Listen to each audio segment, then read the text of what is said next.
तो भाई भाइयों, आप लोगों का वेलकम है आज की हिंदी अपडेट में। और मैं आप लोगों से बात करूंगा सोलाना के बारे में और एफटीटी के बारे में। पहले तो एफटीटी को लेकर काफ़ी बेरिश न्यूज़ चल रही है मार्केट में और उसके बारे में भी बात करेंगे।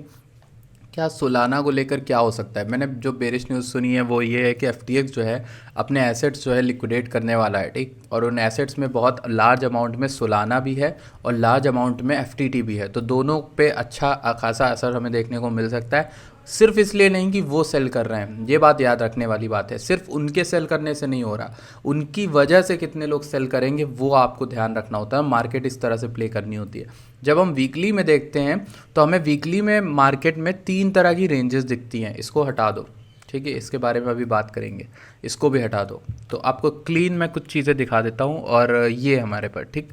अब 3 रेंजेस मैंने ड्रॉ करी। ऊपर रेंज है $32 की, बीच में रेंज है अराउंड $20 की, $19 की, और नीचे की रेंज है $12 से $13 की। ओके, 3 रेंजेस हैं, इन तीनों को प्ले करना है। मैंने आपसे पहले डिस्कस किया है कि नहीं, I don't know, but this range 32 वाला हमारा टारगेट था और मैंने दिया था ये टारगेट आप लोगों को जब ये 19 पे आया था। तो वहाँ से यहाँ तक का मैंने आपको रैली करवाई थी।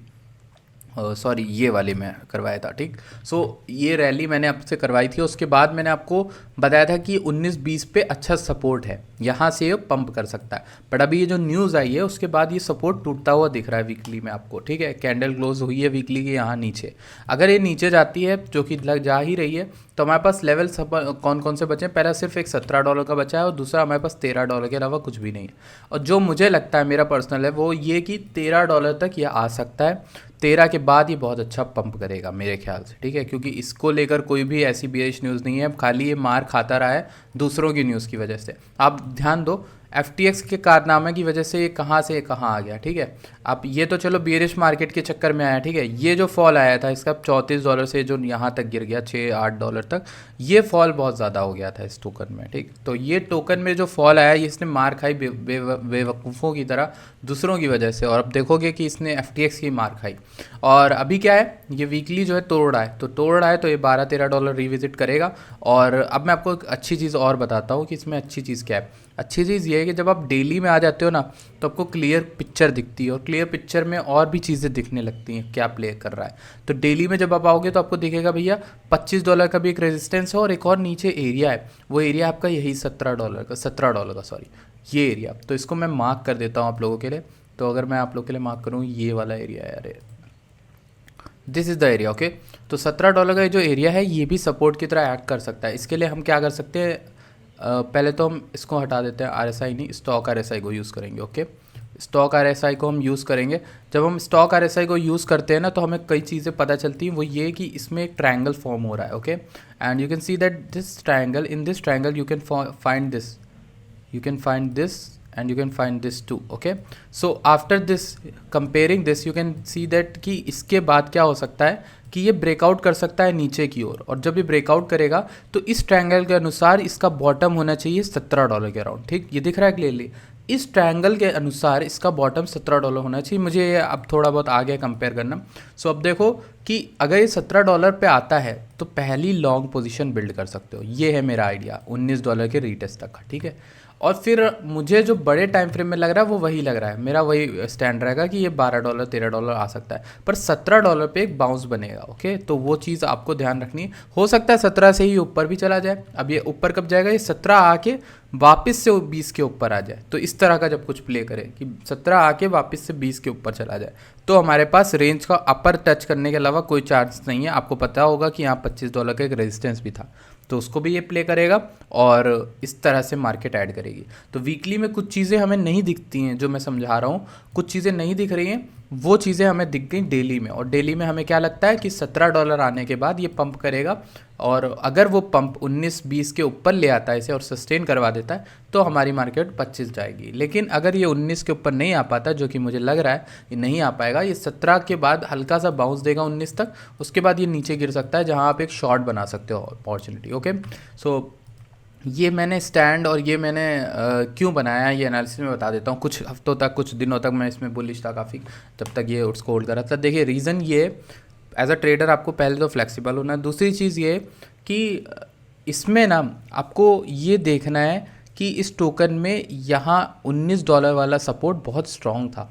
ये देखो, ये वाला ये ठीक, यहाँ पे विक गई थी, कई बार यहाँ पे गई थी, और यहाँ पे तो पूरा टाइम ही स्पेंड हुआ है। अराउंड जनवरी से लेकर आप देखोगे जून तक का टाइम हमारा पूरा इसी सपोर्ट पे स्पेंड हुआ है $20 के अराउंड। फिर उसके बाद हम आए थे तो यहाँ पे रिटेस्ट भी मारा था इस वीक में, फिर हमने यहाँ पे भी सपोर्ट लिया 14 अगस्त वाले वीक में, ठीक है, पिछले महीने। तो कहीं ना कहीं ये जो $20 की रेंज है मेरे लिए इंपॉर्टेंट थी वीकली में, और ये टूट गई है, और ये टूट गई है तो फिर मुझे $13 तक का प्ले मिल सकता है, 13 तक क्या $14 भी मिल सकता है। मतलब आप समझ लो इसको, आप ड्रॉ ऐसे ना करो, एक लाइन से ड्रॉ ना करो इसको, ऐसे एक रेंज बनाओ और इस रेंज के अकॉर्डिंग प्ले करो। ओके ठीक, जो मेरा प्लान रहेगा वो आने वाले हफ्तों में क्या रहेगा सोलाना में, कि मुझे लगता है, अब देखो अब बात करते हैं जो मैंने डिलीट किया था, वो डिलीट क्या किया था ये, ठीक, और मैंने आपको एक और चीज़ डिलीट करी थी, वो ये ट्रेंड लाइन। ओके, सो ये ट्रेंड लाइन भी आपको देखने को मिल जाएगी कि ये ट्रेंड लाइन भी $17 का एक एरिया बता रही है। तो अगर वीकली में ये ट्रेंड लाइन प्ले आउट कर गई तो दैट मीन्स कि इसके बाद रिटेस्ट के बाद मार्केट उड़ जानी चाहिए। तो जैसे ही मैंने आपसे बोला कि भैया इसको टेस्ट कैसे करोगे, पता कैसे करोगे ये काम कर रहा है, तो आप क्या करोगे, 19 के ऊपर रिक्लेम करे, वापस से वीकली क्लोजिंग दे, ठीक, तब बुलिश होगा ये, वरना नहीं होगा। और ये ट्रेंड लाइन टूट गई तो इसका टारगेट आपका मिनिमम तो 13 होगा, और हो सकता है मैक्सिमम ये अब 10-11 भी आ जाए, लेकिन कोई दिक्कत नहीं है, 11 मैक्स रहेगा हमारे पास सोलाना का। इसका अब लॉन्ग टर्म आपको प्लान बताता हूँ क्या है। लॉन्ग टर्म मेरा प्लान जो है वो इस रेंज में बाय करो, सिंपल यहाँ पे सेल करो। ये अपर रेंज ये ज़्यादा अच्छी है, ना कि $32, ठीक। $32 तो पिछली बार मैंने आपको दे दिया था एरिया, लेकिन भाई मेरे लिए ये स्ट्रॉन्ग है 40 से 46 या फिर $45 का, ठीक। तो इस एरिया के बीच में प्ले कर लूँगा, रेंज को मैं इस तरह से प्ले करूँगा, ठीक। अब बात करते हैं FTT की। तो FTT की अगर हम बात करें तो FTT टोकन में क्या हो रहा है, इस तरह का प्ले आउट है। हमारी रेंजेस बनी हुई 1.09, हमारी रेंज बनी है 1.31, 1.61। ओके, सो न्यूज़ जो आई है वो थोड़ी बेरिश है, और बेरिश थोड़ी क्या बड़ी बेरिश है, लेकिन ये है कि सेलिंग प्रेशर अगर आता है तो हमें वापस से इस एरिया में लाएगा, क्योंकि कॉइन तो अब पंप कर चुका है ना, कॉइन पंप कर चुका है 40%, 90 सेंट्स आके। तो जब पंप करके रिट्रेस करेगा तो रिट्रेसमेंट ज़्यादातर यहाँ तक आएगा मुझे लगता है सेलिंग प्रेशर का, ठीक है। मान लो 96 सेंट से लेकर ये 78-79 सेंट्स तक आ जाएगा। ओके, एंड उसके बाद हो सकता है ये यहाँ से पंप करते हुए ऊपर चला जाए। ओके, सो मेरे रेंजेस जो हैं वो 1.61 है, और थीसिस जो है वो सिंपल है कि भाई ये $3 को जब ये तोड़ेगा तभी हमारे पास एक अच्छा रिट्रेसमेंट आएगा, और मिनिमम टारगेट मैं इसका रख रहा हूँ $10 का। ओके, $10 मैं क्यों बोल रहा हूँ, क्योंकि जब आप फिप का लेवल लेते हो और रिट्रेसमेंट ढूंढते हो तो इक्विलिब्रियम प्राइस आपको $9 से $10 के बीच में ही दिखेगा, ठीक। तो अगर इसमें सप्लाई का इशू नहीं आता है, सर्कुलेटिंग सप्लाई ना बढ़ जाए या फिर कुछ ऐसा कुछ, तो वो चीज़ें मुझे देखनी है, बाकी मैं देखूंगा टीम से कह के, वो चीज़ें देख लेंगे। उसके बाद अगर वो कंपैरिजन सही बैठ रहा है, FTX दोबारा से रीलॉन्च होता है, तो मुझे लगता है इसका प्राइस बहुत तेज़ भागेगा, तो इसलिए मैं बीच में एक्यूमुलेट कर ही रहा हूँ, इसको करते रहना ही ज़्यादा सही है। Okay, so that's it for today's video. Thank you so much for watching this video. मैं मिलता हूँ आपसे अगली वीडियो में, तब तक बाय बाय।